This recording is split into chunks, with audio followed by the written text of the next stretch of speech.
नमस्कार दोस्तों, स्वागत है आपका अपने चैनल स्टडी विद सेट। मैं सिद्धार्थ मिश्रा आप सबको 5 ऐसी टिप्स बताऊंगा जिससे आप काफ़ी तेज़ी से किसी भी चीज़ को लर्न कर सकते हैं। Effective reading strategies. तो यह मैंने टिप्स बुक पढ़ के लिए है जिसका नाम है effective reading strategies, how to speed read, understand more and become an effective reader. So I will cover the whole book and after that I take a summary from that book. So let's discuss it. Okay, the quotes of the Henry Ford. Henry Ford ने एक coat लिखा है, anyone who stop learning is old। कोई भी व्यक्ति जो सीखना बंद कर देता है वह बुढ़ा हो जाता है। वेदर एट 20 और 80, चाहे वो 20 साल का हो और चाहे 80 साल का हो। anyone who keeps learning stays young, मतलब जो सीखता रहता है वह कभी बुढ़ा नहीं होता, मतलब हमेशा जवान रहता है, यंग रहता है। तो इसका कहने का मतलब है कि हमेशा लाइफ में हमें हमेशा कुछ ना कुछ सीखना रहना चाहिए। एक फिक्स माइंडसेट होना चाहिए, ग्रोथ माइंडसेट होना चाहिए, फिक्स माइंडसेट नहीं।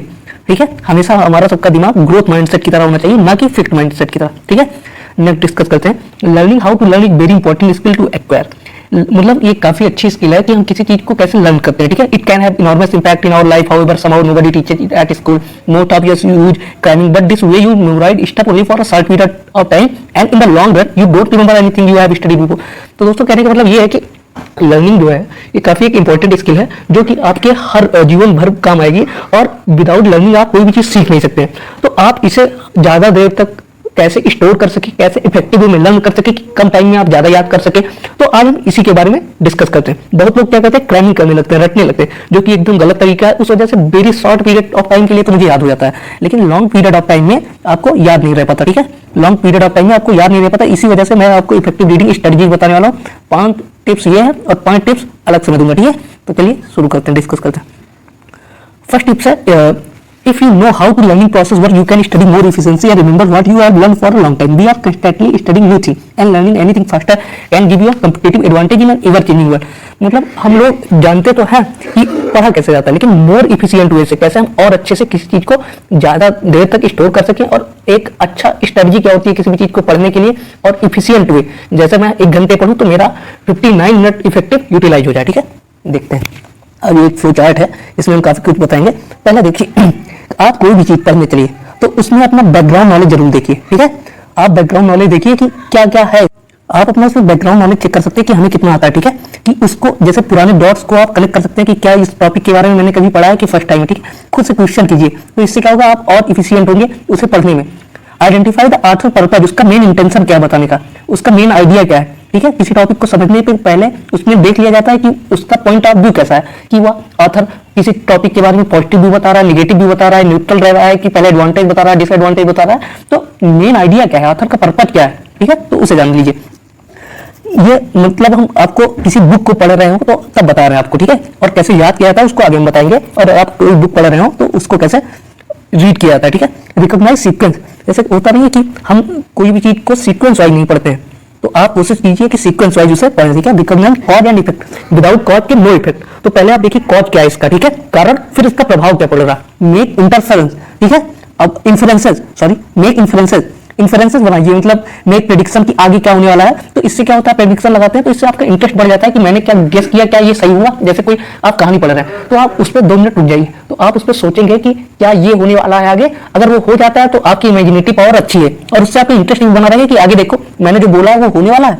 तो इससे आपका काफी बेटर अंडरस्टैंडिंग होगी। ठीक है, समराइज कर लीजिए आप, ऐसे लॉन्ग चंक्स में आप ना पढ़िए, आप बड़े बड़े पैराग्राफ पढ़िए, उसके बाद उसके शॉर्ट नोट्स बना के समराइज कर लीजिए। ठीक है, डिस्टिंग्विश बिटवीन फैक्ट ओपिनियन, कुछ उसमें फैक्ट क्या क्या है, ओपिनियन क्या क्या है, उसे आप अलग अंडरलाइन कर लीजिए। ठीक है, find fact detail, recognise, compare and contrast, make connection, मतलब कनेक्शन बनाइए कि जैसे होता नहीं है कि आप कोई लाइन ऊपर की पढ़े और नीचे की पढ़े, तो दोनों में एक इंटरलिंक होता है। जब तक आप उस लाइन को कनेक्ट नहीं करेंगे तब तक आप पूरा स्टोरी समझ नहीं पाएंगे। विजुलाइज करिए, जैसे आप ताजमहल पढ़ रहे हैं, ठीक है, आपने कभी ताजमहल गए होंगे तो विजुलाइज कीजिए कि क्या क्या मैंने देखा था या फिर क्या है। तो रिसर्च की स्टडी में ये से किया गया है कि आप जब किसी चीज को विजुलाइज करते हैं तो वो काफी ज्यादा अच्छे से आपको याद रहता है। ठीक है, री रीड फॉर क्लियरिटी, अगर आपको एक बार में नहीं क्लियर हो रहा है तो दोबारा आप उसे रीड कर सकते हैं। ठीक है, एडजस्ट योर पेसिंग, मतलब आप कोई भी चीज पढ़ रहे हैं तो उसकी पेस मतलब होती है स्पीड।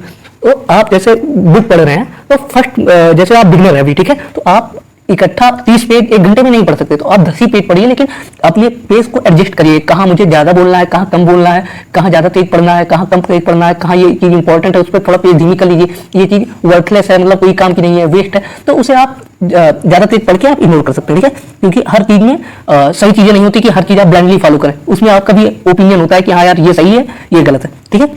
नेक्स्ट देखते हैं, ये पहले स्टडी है prepare for the learning process. You should spend a decent amount of time figuring out the meta learning behind what you are actually going to learn.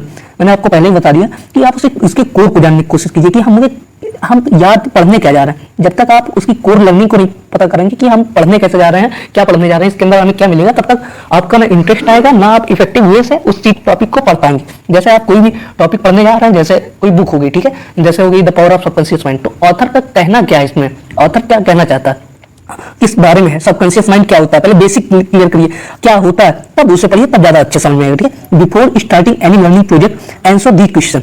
आप कोई भी चीज पढ़ने जा रहे हैं उसके पहले ये 4 क्वेश्चन के आंसर खुद ढूंढ लीजिए कि why do I want to learn this particular skill, ठीक है। आप रीडिंग स्किल बढ़ाने जा रहे हैं तो आप अपने अंदर ये देखिए कि क्यों मुझे ये रीडिंग स्किल जरूरी है, तो आपको लगेगा कि मेरी कंप्रीहेंशन स्किल अच्छी होगी, इससे मेरी उपाय अच्छी होगी, तो आप इस चीज को समझ सकते हैं। What concept and fact do you need to learn, क्या इसमें जरूरी है। लोग क्या करते हैं, सब कुछ पढ़ते हुए चले जाते हैं, जो कि सही नहीं है, ठीक है। आप उसके कॉन्सेप्ट को देखिए, मेन कोर को, how are you going to learn the skill, कैसे तुम आप उसे लर्न कर सकते हैं। आप जान तो गए मुझे क्या पढ़ना है और कैसे पढ़ना है, आप ये भी अपने रिसोर्स लिमिटेड कर लीजिए कि मुझे यहाँ से पढ़ना है।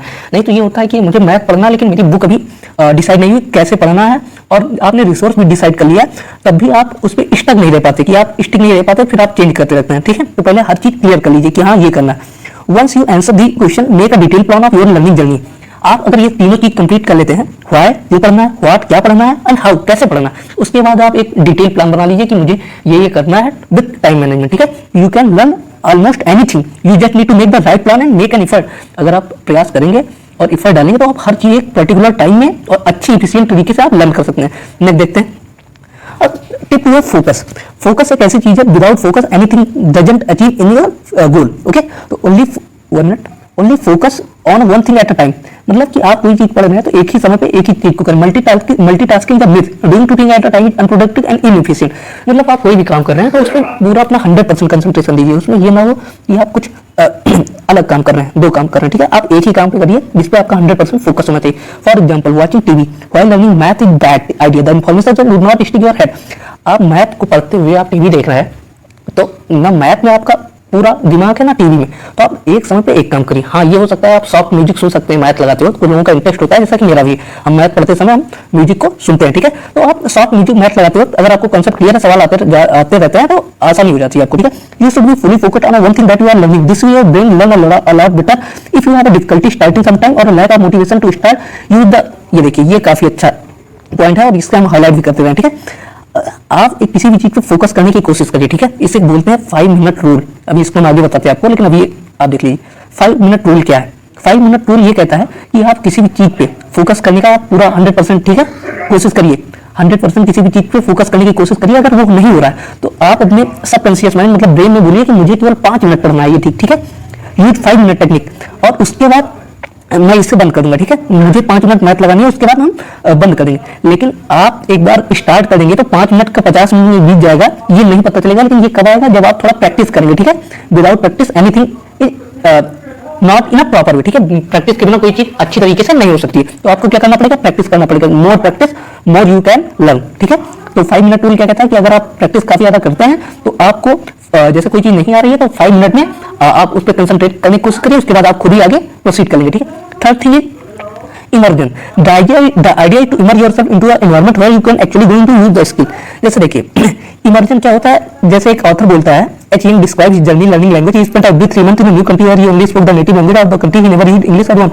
मतलब उसके कहने का मतलब है ऑथर का, जो मैंने बुक पढ़ी थी the how to learn effective, इसमें तो ऑथर बोलता है कि जब मुझे कोई नई स्किल सीखनी आती है, जैसे उसे लैंग्वेज सीखनी थी, ठीक है, तो उस इन्वायरमेंट को ढूंढता है। जैसे हमें आप लोगों को इंग्लिश सीखनी है तो आप क्या करिए, अपने तरफ माहौल बनाइए, अपने घर में ऐसा माहौल बनाइए कि आप उसे इजीली अंडरस्टैंड कर सकें। जैसे आपको पढ़ना है तो आप अपने कमरे को लाइब्रेरी बना लीजिए, या फिर आप लाइब्रेरी चले जाइए, तो वहाँ काफी इफिशिएंट वे में स्टडी हो सकती है। आथर क्या करता था, उसको नई लैंग्वेज सीखनी रहती थी तो वह नेटिव कंट्री में चला जाता था, मतलब जहां वो लैंग्वेज बोली जाती है। अब जैसे उसे हिंदी सीखनी होती तो ये इंडिया में आ जाता, इंडिया के कुछ शहर जैसे हो गए यूपी एमपी, तो ऐसे था जहाँ हिंदी बोली जाती, उससे तमिल सीखना होता तमिलनाडु चला जाता, उड़ीसा उड़िया लैंग्वेज सीखनी होती उड़ीसा में चला जाता, इंग्लिश सीखनी होती यूके यूएस, मतलब अपने, तो वो नई स्किल सीखने के लिए एक इन्वायरमेंट इमर्जन, मतलब उस इन्वायरमेंट में रहना। इसका एक एग्जांपल मैं आपको और बताता हूँ कि जैसे आप लोग देखते होंगे कि ये क्रिकेटर जो होते हैं वो उनकी ज्यादा स्टडी नहीं हुई होती, वो ज्यादा पढ़े नहीं लिखे होते कि वो 12th पास 10th पास ऐसे ही किए होते हैं, लेकिन उनकी स्पीकिंग की स्किल आप देखिए तो मतलब A1 ग्रेड की, नेक्स्ट लेवल की रहती है। ये कैसे हो पाता है? क्योंकि वो 24 घंटे उसी इन्वायरमेंट में रहते हैं, तो इन्वायरमेंट का जितना अच्छा असर पड़ता है उतना किसी भी चीज का नहीं पड़ता, ठीक है। तो इन्वायरमेंट आप अपनी फ्रेंड सर्कल का भी अच्छा बनाइए, आप भी अपनी हैबिट को इंप्रूव कर लेंगे, ठीक है। तो ये चीज हर जगह यूज होती है, ना कि रीडिंग स्किल में। नेक्स्ट देखते हैं एक्टिव रिकॉल। एक्टिव रिकॉल एक बहुत अच्छी टेक्निक है जिस वजह से आप इंफॉर्मेशन को काफी लंबे समय तक रिकॉल कर सकते हैं। ये बोलता है कि आप किसी भी चीज को टेस्ट करना है कि मुझे ये चीज आ रही है या नहीं आ रही है, तो आप क्या करिए, पहले आप बोलिए कि मुझे 1 घंटे बाद इसे देखना है, फिर इसे मुझे 1 दिन बाद देखना है, फिर 1 हफ्ते बाद देखना है, फिर 1 मंथ बाद। तो इससे क्या होगा, आप किसी भी चीज को 4 बार पढ़ लेंगे तो आपकी फॉर्मूली मतलब बहुत अच्छी तरीके से आपके दिमाग में सेट हो जाएंगी, तो आप कभी इसे भूल नहीं पाएंगे और आपको काफी अच्छे से वो टॉपिक प्रिपेयर हो जाएगा। नेक्स्ट देखते हैं फीडबैक। अब ये इंपॉर्टेंट टेक्निक आपको मतलब बहुत कम लोग देखते होंगे कि मिलती होगी, लेकिन ये काफी इंपॉर्टेंट है अगर आपको ग्रो करना है। कैसे? Get feedback as often as quickly as possible, this way to will learn faster since you will pointed to mistake you make.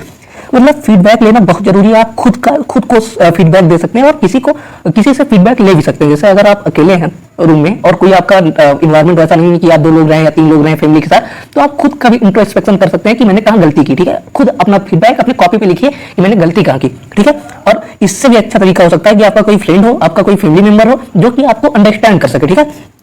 तो आप कोई भी चीज पढ़ रहे हैं तो उसके सामने पढ़िए तो वो बताएगा कि कहाँ आपकी गलती हो रही है, लेकिन आप इसे शुरू में ना कीजिएगा, नहीं तो जैसे स्टार्टिंग में आप करने लगेंगे तो आप डिमोटिवेट हो जाएंगे। क्यों? कि शुरू में आप गलतियां काफी ज्यादा करेंगे, अब कोई बार बार पॉइंट आउट करेगा पिन आउट, तो आपको असुविधा होगी कि यार मैं सही नहीं बोल पा रहा हूँ, ठीक है। तो ये चीज आपको काफी प्रॉब्लम करने वाली है। तो आप ये चीज तब करिएगा जब आप एकदम एक्सपर्ट नहीं, तभी हाँ एक लेवल पे आप पहुंच जाएंगे, तब आप अपने आप को फीडबैक और दूसरों से फीडबैक लेना शुरू करिए, जो कि आपको काफी हेल्प करेगा, ठीक है। अब देखते हैं 3-4 टेक्निक और है जो मैं आपको बताने वाला हूँ। और टेक्निक का नाम है द स्लीप सैंडविच। टेक्निक का नाम है द स्लीप सैंडविच। जैसे कि रिसर्चर बोलते हैं कि एक्चुअली हम लोगों को, अगर स्टूडेंट है आप, तो 7 घंटे 6 से 7 घंटे आप मिनिमम स्लीप कीजिए, ठीक है। और उसके बाद अगर आप 7 घंटे की अच्छी नींद ले लेते हैं तो फिर आप जब प्रेजेंटेशन के लिए जाते हैं तो आप जैसे कोई आपने शेड्यूल किया मीटिंग, मुझे ये करनी है, ठीक है, तो आप जब वहां जाएंगे तो आप अपनी फुल एफिशिएंसी से उसे डिलीवर कर पाएंगे। अगर आप अंदर टायरलेस रहेंगे, आप मतलब थकान नहीं रहेगी, तो आप काफी अच्छे से उसे डिलीवर कर पाएंगे, ठीक है।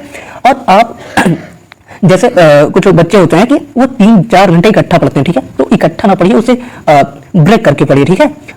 स्टफ लॉन्ग मेमोरी में अगर आपको सेव करना है कोई चीज को, तो आप ब्रेक करके पढ़िए थोड़ा थोड़ा। मतलब जैसे आप 1 आवर का सेशन कर रहे हैं, सिटिंग बैठिए, तो उसमें 15 मिनट पढ़िए, 10 मिनट थोड़ा सा टहल लीजिए, ठीक है। सेकंड टू है मास्टरी थ्रू मॉडिफिकेशन।